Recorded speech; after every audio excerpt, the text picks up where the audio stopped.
How certain can we be of what has happened here?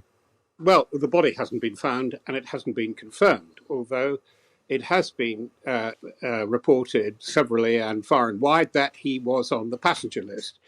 And it's about 180 miles northwest of Moscow in Tver Oblast, and it's very suspicious. I think prominent people don't crash in private planes by accident, nor do they fall out of windows in and around the Moscow and Petersburg area.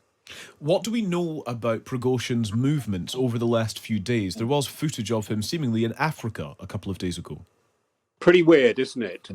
That is almost certainly not the case, although his credentials and those of the Wagner group will have been on display at the BRICS conference in South Africa at the moment, because this is where one of the many aspects of the ambivalent nature of Prigozhin's position is that he was very, very important, is very important in the prosecution of Russian interests in West Africa, particularly in what's been going on in Niger, in Mali, Burkina Faso, and beyond. And it's causing a great deal of concern and a great deal of satisfaction to some of his and Putin's supporters.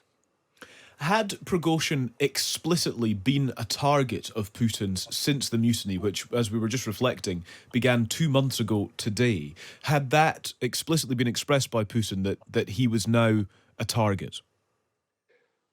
Look, I'm sorry to say, it's what a great friend of mine, a very experienced Italian diplomat operating in Moscow, who knew Putin, said to me a couple of months ago, 2 or 3 months ago. I don't think Putin even knows from time to time what's even in his own mind. The signals, as you rightly say, were so weird after the so-called mutiny at Rostov-on-Don. He was a traitor. He was almost to be burnt at the stake. It was like a scene from some great movie, from the story of Ivan the Terrible, Peter the Great. And I don't say that lightly, because that's the sort of stuff that fills the rhetoric of Putin, and he's been at it today in his video address to the BRICS conference. What had happened, I think, is that he wanted to get rid of Prigozhin, but he knew he couldn't. And why was that? What was holding him back? Because he holds a key position among the armed forces. They've sacked one of his key supporters, Sergei Surovikin, this morning, which may have been a sign. And of course, Wagner owns Russian policy in the parts of West Africa I've alluded to, like taking over gold mines and other assets. He's part of this great feature of the Combinat, of the state enterprise, which is really a private company, getting its snout in the very profitable troughs of mercenary business from Syria to Libya to North Africa. This is where he plays an extraordinary role. I think the loss of Prigozhin may at first make Putin look like a tough guy, but I think it weakens him really quite badly.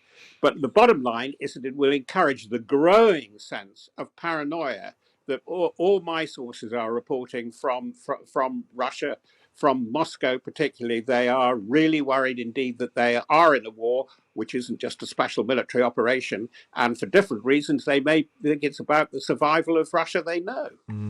In terms of the position of Putin in all of this, Robert, that's a really interesting thing to consider.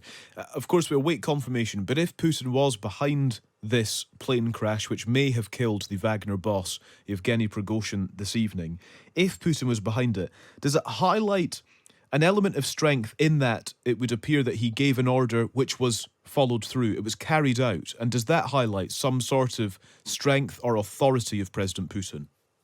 I think it just stresses what we know already, that he is completely enthralled to his security services, the GRU, the defense security apparatus, and the FSB, whence he came himself, which took over from the KGB.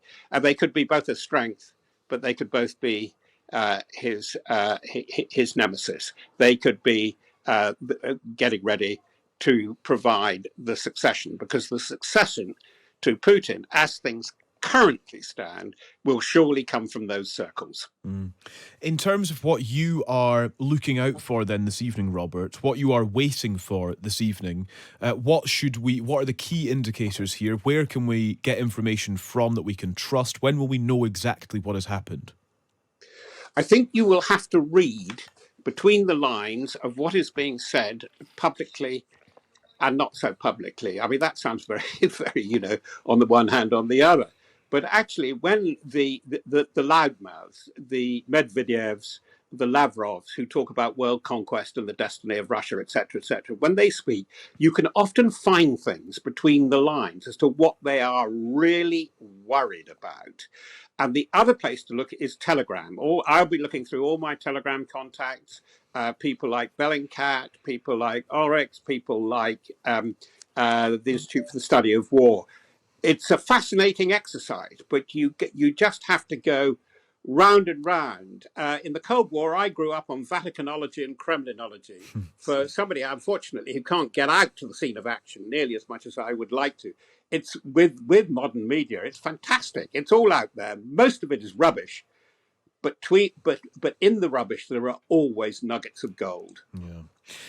Just sort of keeping across then exactly what we know so far is that Yevgeny Prigozhin, the founder of the Wagner mercenary group, is believed to have been killed when a jet crashed over Russia today.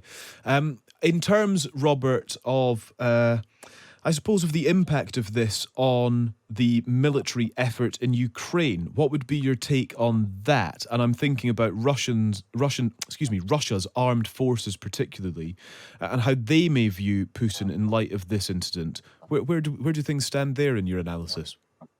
I don't think they would care over much because Wagner, which took on a lot of heavy fighting in Bakhmut earlier in the year, was largely getting out of it. But they will have had some vestigial loyalty in the people who have been forced into service either willingly or reluctantly. By that I mean former prisoners, former criminals, people who have been drummed into it because they thought that the mouthings of Prigozhin really did speak for them when he said, "Look, things aren't going too well, and they're not going too well." It's been very interesting on among the Twitterati. I get regularly on X as it now is, but you read right across them. Again, the Troll Factory have been making a really big effort these last few days to say that the offensive, so-called, of Zhudanov, the commander-in-chief of the Kiev Ukrainian forces, really hasn't been going so well. Now, when that comes up to a surge and a spike, you know that things are going really quite well. And in fact, there are discrete reports by really experienced reporters like Carlotta Gall of the New York Times who say actually the chipping away that they're managing to do is really beginning to get somewhere in some places. Hold your breath, wait for a result. It ain't all over yet.